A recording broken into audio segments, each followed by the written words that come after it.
Are you satisfied with your understanding of sustainability? If you are not, imagine a journey together, a pluralistic one, with academia, innovators, startups, NGOs, all looking for solutions to the greatest challenge of our time. My name is Samuele Tini, and this is the Sustainability Journey. Welcome to another episode, and today I'm thrilled to go and discuss with one of the pioneers of the B Corp movement in India. Actually, the first impact investing firm to be granted the B Corp certification, Caspian.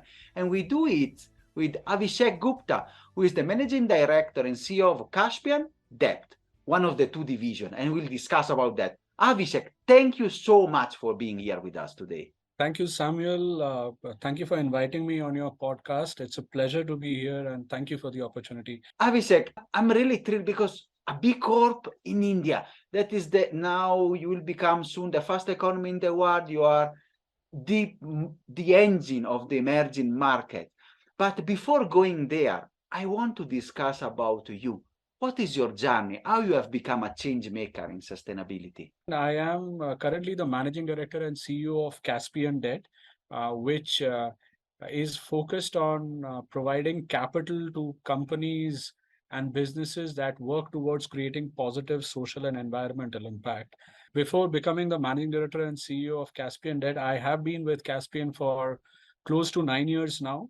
I joined as an investment manager and over a period of time, essentially grew the business to the scale that it currently is. I have personally been passionate about creating change using business as a tool. So even before Caspian, I used to work with another organization which is now called Dwara Holdings, which is one of the largest or most innovative financial inclusion focused holding companies in India. I worked with them for about 6.5 years across multiple verticals. So I used to, for example, I helped set up a structured finance vertical for making it easier for social enterprises doing small business lending or affordable housing finance to get access to capital market financing. So I helped build that desk there. Prior to that, I was more managing a portfolio of companies that were solving problems in different rural supply chains like dairy, agri, clean energy, water and sanitation, and so on.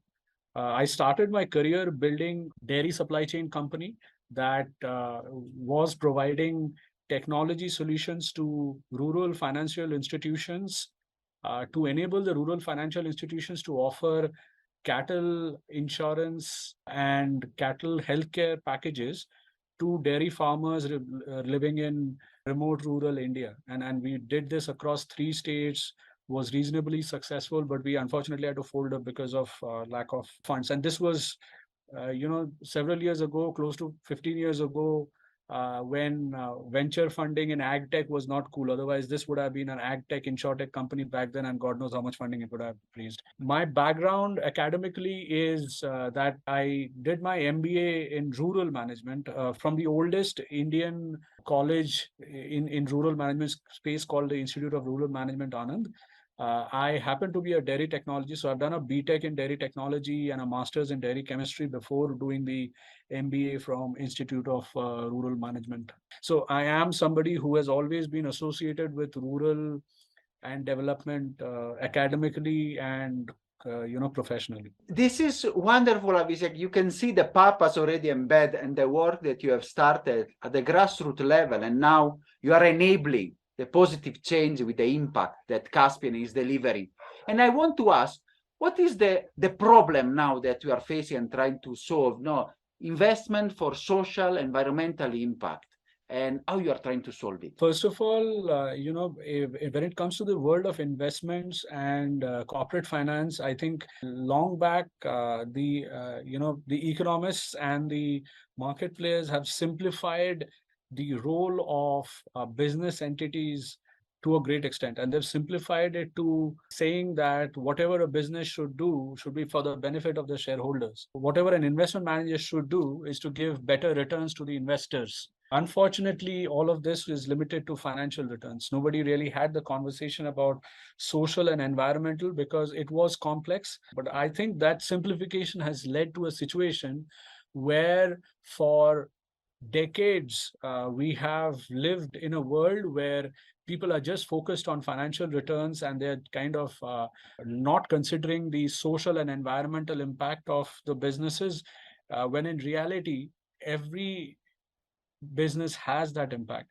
If you look back in ancient history, the way humans led their lives, there was always this consideration for the community in which you operate and the society in which you operate. Unfortunately, I think this simplification of economics and business goals in probably 30 or 40 years ago led to a situation where it made things easier for people to track and invest in, but it also ignored a lot of things. So the primary problem for us is to be able to identify a reasonable volume of capital that is actually aware of the fact that if you want to get long-term viable returns, it means that you have to take social and environmental aspects into consideration. Unfortunately, that doesn't come naturally to major sources of capital. Most traditional sources of capital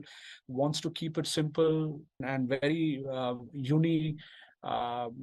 would say monodirectional, with a focus only on financial returns. I think that's a mindset issue. That's the big problem. But so that's a problem on the side of capital. On the other side, essentially, if you look at countries like India, especially the entire developing world, and now increasingly even the developed world, issues of inequality and lack of access to essential products and services are at such low levels that quality of life and over a period of time, the overall success of the economy is hampered. You mentioned a little while ago is that India has one of the largest populations, which is true, but from a productivity or value contribution perspective, it is not there. A lot of efficiencies get wasted because a lot of us do not get the appropriate opportunities. We do not get the cushion of appropriate essential services or support. It is necessary, unfortunately, for a population as large as this to get access to such facilities. Only then they can grow, and in turn, the country and the overall economy as a whole to grow. The government alone cannot do it. I think government has a big role to play, but it is limited by resources. And I think that is where the role of businesses becomes important to contribute towards that. It is well understood that businesses will do it in a sustainable way. They can't do it like a non-profit. There are, of course, some aspects of social support that need to be done through the non-profit way. Anybody who says that non-profits are not needed is actually lying, in my opinion. But a significant part of improving lives has to be done in a sustainable way through businesses, which take into consideration how am I impacting the lives of people who work in my company, how am I impacting the lives of people who buy product and serve or utilize services of my company, how am I impacting the environment. These kind of considerations need to come, which makes it more complex. See, if I look at it from the perspective of a small business that is trying to do all of this, life gets very complex for that person. How is it? So the other problem that we have is how can we help such people simplify their goal setting so that they can include not just the financial returns, but also the social and environmental returns in the way how they judge the success of the business. So can a lot more number of companies, enterprises, judge the success of the business by not just looking at the financial numbers, but also the social and environmental impact numbers, is a problem that we are dealing with. And we want to kind of work towards making that easier, because the overall social and environmental problems that India faces, be it poverty, be it malnutrition, be it gender inequality, be it lack of access to opportunities, poor economic growth, all of that is pretty well known to everybody. And while we can't solve all problems. Businesses can play an important role by adopting an approach where they look at their success as a combination of financial, social, and environmental returns. And this is really interesting. You can see the complexity and the work. And in all of that, to be an enabler of this ecosystem, to help businesses really go in and solve the problem you just mentioned in India and beyond, here come Caspian. How Caspian can be a catalyzer of change, how it works. Caspian as a group is 20 years old. We started back in 2004, 2005 as the first domestic equity investor in urban microfinance in India. So back then, if you look at microfinance in India, it was mostly very local, regional, focused on rural and primarily driven by non-profits under some program supported by the government or some agent, multilateral agencies. The low income households did not live only in specific geographies in India, they live across the country, but those services were not available to them. So Caspian set up the first domestic microfinance equity fund called the Bellwether Microfinance Fund back then. That is how it started. We were the first investors, institutional investors in some of the small finance banks of today. They started off as microfinance institutions. So companies like Ujjivan, Janalakshmi, Arohan, Sonata, Equitas, we were very early. I mean, in the first few names that I mentioned, we were the first institutional investors in those companies. Those companies have today grown and some of them got listed, some of them are now banks, and so on. So that is how we started. Over the years, we've actually used that experience to seed and create new markets. So we were the first investors in urban microfinance in India, first investors in affordable housing finance in India through Micro Housing Finance Corporation. We were the first investors in affordable private school finance in India. Through companies like India School Finance Company and things like that. We were set up by this gentleman named Mr. Vishwanath Prasad. And when he set it up along with investors, kind of like-minded investors, the goal was to initially to build markets which were not kind of attended to by commercial capital providers, and build markets, take them to a scale where commercial market then starts getting interested in these industries. So microfinance, for example, now is an industry where mainstream commercial investors have started coming in. So our origins are that equity and impact focused businesses. We are not a general purpose equity investor. We invest only in businesses that create positive social and environmental impact. That's the purpose of our existence. So while we were doing a lot of these equity investments, we realized that in the impact space, for companies operating across different sectors, not just in financial institutions or financial inclusion, but on sectors like food and agri, clean energy, healthcare, education, all these areas which have a direct social impact, and all these areas where in a way, a lot of businesses needed to be set up to deal with the issues that we were facing, either on the social or environmental side. Few entrepreneurs were showing the interest as well, but they were not getting the support of loans or debt from local, traditional lenders. So we realized that that's a gap, and that was also a market opportunity for somebody like us to provide support to these typical first generation entrepreneurs building asset light businesses that is trying to solve a social or environmental problem in one of the sectors that I mentioned. The way in which they want to build a business, it is, even though they are not poor quality businesses, by design, they are not suitable for a traditional lender to make loans to them. So we tried to address that problem, and that is where Caspian Debt was set up. So Caspian today has two arms. One, Caspian Equity, which continues to make investments and equity investments into different types of opportunities in the impact space. I run the Caspian Debt business, which is focused on providing customized debt and quasi-equity to companies working towards positive impact. Over the last 8 years, we have financed close to 230 social enterprises, startups, and financial institutions across sectors like, of course, microfinance, small business finance, and affordable housing finance. That's on the financial institution side. But a much larger number of companies are in this space, sectors like food and agriculture, clean technologies, affordable education, affordable healthcare, water, sanitation, and so on. what we essentially do is we specialize in creating the legal vehicles into which we raise capital from different source types of capital providers. So we've got DFIs supporting us, development finance institutions. We've got impact investors putting in capital.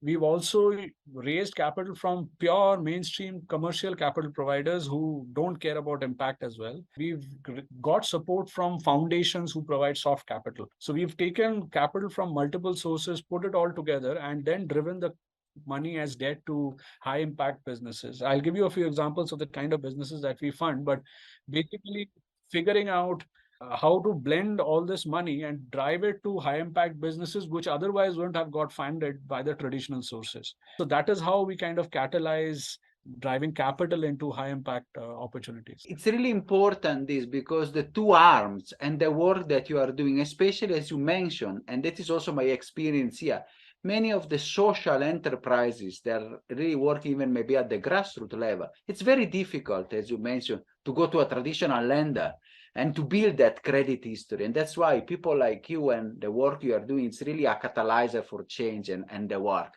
And I'm really interested now also the people that are listening to us, they want to see some of the success story of this work, of this almost, now, wow, we are close to 20 years of work now. Can you share some impact stories with us? The fact that we were able to create multiple new markets of, say, for example, urban microfinance, affordable housing finance, affordable school finance, and debt into social enterprises. These are four markets which were unaddressed by capital providers. Nobody has really been able to build scale in this. I think our success as an organization is basically being able to build each of these markets. If you talk about specific companies that we funded from the very first fund, companies like Ujjivan, today it is a small finance bank. Earlier it used to be a microfinance institution, was one of the first professionally managed, nationally scaled microfinance institutions. So that is a tremendous success story. We were the first institutional investors, and essentially it is because of Caspian's check that the company further then got a license, NBFC license, to do the microfinance work in India. And it kind of started off from there. And I would count Ujjivan as one of the earliest success stories. When it comes to the debt business per se, and there are other companies like, say, Micro Housing Finance Corporation, which was the first domestic affordable housing finance company focused on micro mortgages. It got acquired by another entity a couple of years ago. So you would normally think that why would anybody want to lend to, for example, the maid or the taxi driver or an employee in a local shop? Why would anybody lend to them to buy a home? Nobody does in the traditional housing finance market. But this company basically established the processes and systems of being able to do it and do it well with a good credit quality, right? So, and you would also assume that this is something that is done with a good heart and charity, but they established a commercially viable model, which was why they were acquired by a commercial entity. On the debt side, I would, again, it's because we don't own these companies or we are not a shareholder in these companies. I don't know how much of a success we can claim on individual companies, but I'll give you a sense of the range of kind of companies that we work with. So if you look at our portfolio, on one end, you will find there's a poultry company, a company which is a farmer producer company owned by women farmers who do backyard poultry. So very small scale. So the company is run by women. They have a brand. They sell eggs. We basically started funding them in the middle of COVID, right? When COVID struck and they had troubles, we decided to go and make them a loan. This entity is, like I said, run by women. They are tribal women living in tribal regions in one of the poorest state in India called Jharkhand. It's not in the areas where you get a lot of opportunities easily. It's a difficult terrain, right? That is where this company has set up. So that is on one end. On the other end, we have, for example, till about some time ago, we were funding this Internet of Things company, which was helping factories save on water and chemicals. So it's a technology company. They basically put sensors in the factory at different locations to help the company save on water and chemicals, right? It is a company that is co-founded by a woman. So that's the other extreme of impact. So, from that perspective, but it is a company that is leading to resource efficiency savings and is led by a woman, which are one of the themes that we are very passionate about. I mean, how do you bring gender lens into anything that we do? How do you bring about gender equity, in the process of us making these investments? Well, I can see the width and span of your work and the impact also that you are having, not only at the highest level, now commercial band and now the biggest company, but also with the women at the grassroots level, but they are transforming their lives and empowering them, even as you said, in areas that are not the Mumbai or Bangalore or other, but really the rural India.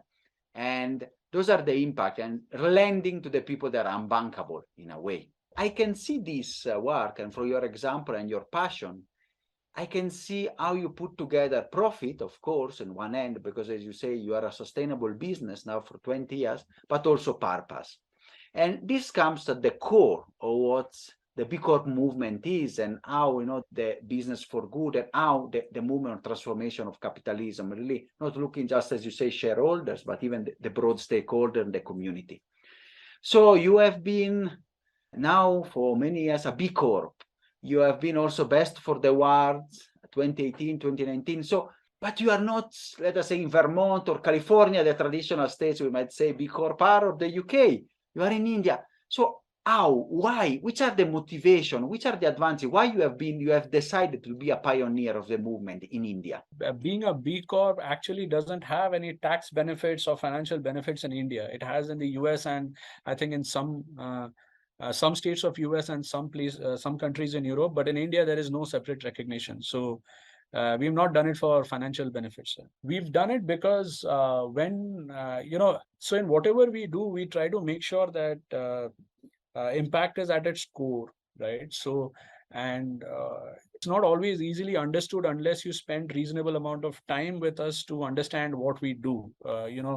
Even though we'll probably speak for about 20 minutes or now, you will get a good sense, but you will not get a good enough sense. And it is for somebody like you who understands this space that you will be able to understand much more. But a lot of the traditional financial sector folks, it's difficult for them to figure out what it is, right? So one of the reasons why we did this was we wanted to make sure that everybody an outsider who interacts with us understands what we do through the certification, because the certification does its own marketing and promotion, and it has established itself. And I think there is a decent amount of recognition on what having that certification means, right? So I think in a way we wanted to make our life easier, and in the process of communicating to others what we stand for.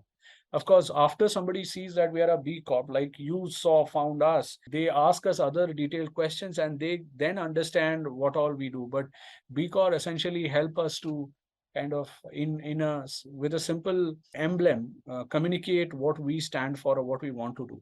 And when it comes to external people, it can be multiple types. It could be investors, for sure. But what we thought would be more interesting for us is to make sure that as the company grows, as our organization grows, we are able to attract the right kind of people who understands that this is an organization. If I work for this organization, only financial returns is not going to be of primary importance. Financial returns is important, but there are several other things that I want to make it important. I will get to work in an organization that promotes collaboration, that considers the impact of each of our work on the people around us, an organization that considers its impact on the employees and other stakeholders, very unlike typical traditional companies where the shareholders are the primary focus. So I think for us, getting to it might sound a little arrogant, but reality is the whole impact aspect and the fact that impact and business can go hand in hand, unfortunately, is not clearly understood by majority people. It is understood by a limited set of people, and we want to attract such people. And by using the B Corp certification, I think we've been able to clearly communicate that message in a growing company. So I think those were the two major reasons.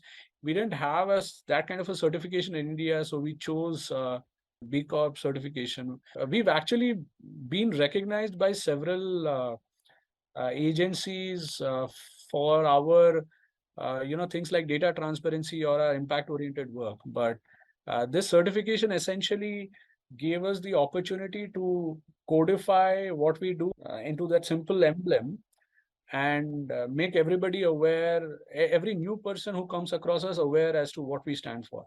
And Avishek, what you said, it's really also part of what I've done in my research and the work. A lot of people say, really what you say, you condensate in this logo and this, the B Corp in the emblem, as you say, it's a long story short. It's a way to show the people to tell us where we stand, which are our values. And the second motivation is the one also many people, is the one that also in the literature is there, attraction of people of talent. When I see B Corp, I understand immediately Caspian, what it stands for. As you say, financial return is not our only purpose, not the prime purpose. We want to make an impact on people, on those women, as you said, that they are selling the eggs and the other one. So it's really a way, and it's really important, especially in a market like India, where it's not well known, just to get the right people that they have this burning passion for purpose and to make transformation, like you, because I really loved your episode, because I can see your passion, your burning power. When you talk about your work, you can see that it's not just the work, it's something that also you are really changing life of people in your country, in India. Thank you for, I mean, you are kind to say that. I don't know if I can change a lot of things, but I think 2 years of COVID should have made everybody think that, because I think COVID made us realize the value of our lives. I think all of us who are still living should be thankful for this life and do something about it, right? I mean, we could have been dead, probably make better use of our lives to make things around us better. We are going towards the end. I want to ask you, said especially after COVID, we need to do, and we know the crisis, we need to we have the responsibility as our generation to really do something good for this inequality and the problem we are facing. So which is the way forward for Caspian? Where do you want to go, and how you can want even to more empower innovation in India? So I think what we've been able to demonstrate in all these years is that we, as an investment manager or an investment intermediary, we have kind of developed this expertise of being able to identify good quality enterprises that create impact. So I think we have been able to demonstrate that. We've maintained very good portfolio quality, which is a demonstration of the fact that we have been able to identify good quality companies. Now, the other thing that we've been able to successfully do is, small amounts, but we've been able to attract capital from commercial sources, impact investors, soft capital providers, all of them. And we have actually demonstrated product structures or ways in which all of this can be brought together, and then debt capital can be moved to high quality and impact creating enterprises. So I think we have demonstrated all of this in a small scale, but the need for debt for impact enterprises or impact creating enterprises is huge. We alone will not be able to meet the entire requirement. We want to bring in more capital from like-minded investors or even commercial capital providers in combination with like-minded investors to create more blended capital so that we can drive it into all these businesses. So essentially, we want to share our learnings, and we want to transition from being a direct capital provider to becoming a platform using which other investors, lenders can directly provide capital to these companies. We will, of course, continue doing this business of identifying these companies because that's what we specialize in. Going forward, we are hoping to raise funds and create a platform through which our ability to identify pipeline, do risk management, and ensure impact performance to the extent that you can within the debt constraints of debt. We will continue to provide that, whereas the capital, and of course also provide capital, as a demonstration of skin in the game. But can we use that to attract more capital, more DFIs coming in, more impact investors coming in, more commercial capital providers coming in? So essentially, over the next 3 years, we would want to grow 5 times in terms of assets under management. I mean, and that is going to be possible if we are able to partner with a larger number of investors. So just to kind of give you a sense, we are supported by the likes of FMO, which is the Dutch government's DFI. We are supported by Triodos, which is a Dutch investment bank. We are supported by USDFC, which is the development finance institution of the US government. We are supported by family offices. We are supported by several commercial lenders, entities like USAID, Rabo Foundation, Dell Foundation. All of these people work with us. Can we increase make our offerings available to a much larger set of entities, and can we attract them to work with us? Is what we are trying to look at. So that's what the future is. 5 times in 3 years, consistent debt access for impact creating enterprise in India. This is really what we call an ambitious goal, but I can see with your passion and the work and the kind of support, I can see you can have even increase and leverage your impact even more, and really getting more people, as you said, around and really help. And we hope also you can be not only India, of course, the focus is there, but also maybe expand even your model in other areas. I would love to go to Africa and Southeast Asia, but we'll see how it.